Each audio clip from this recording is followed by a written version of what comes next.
Okay, so we're going to take off the fuel sediment bowl and clean it. So the first thing we need to do is turn off the fuel under here. So we just close it off. Okay, now that we've got the fuel switched off, here's the fuel sediment bowl, and you can see on the bottom it's really dirty. So what you do is you undo this, put a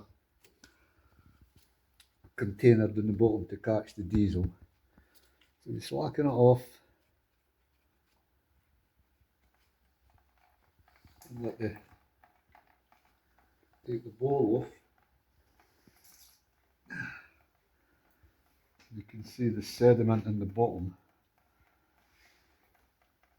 The idea is then clean it out.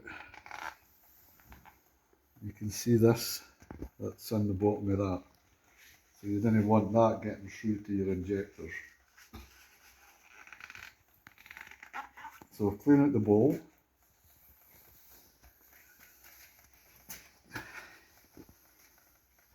Then put it back in, and there's a seal up there, so you want to get the glass part right into the seal.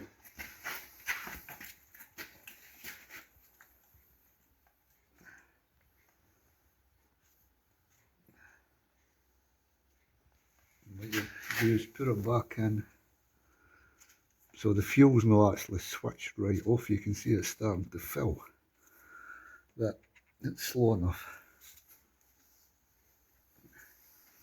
So that isn't that tight yet, so it still has to get tightened up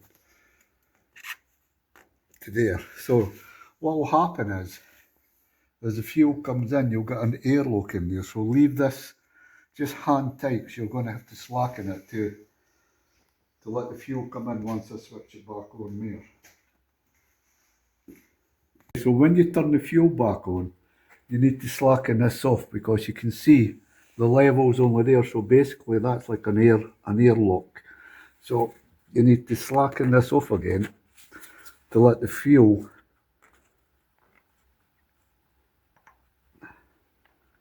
fill up the bowl. You can see it start to fill up now.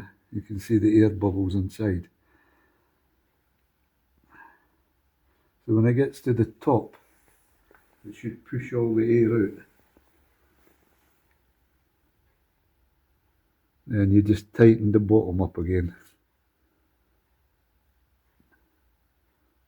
Give it there. Right, about there.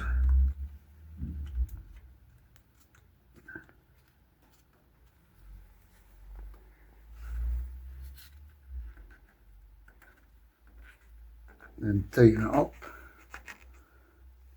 That's it. So you can see how clean the fuel is now, since we've taken all this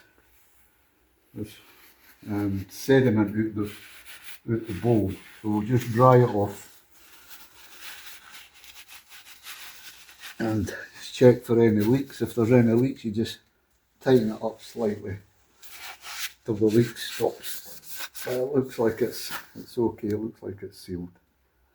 Okay, so what we'll do in the next video is we can change the fuel filters. I need to order them, and so that'll take about a week. Then we can do that.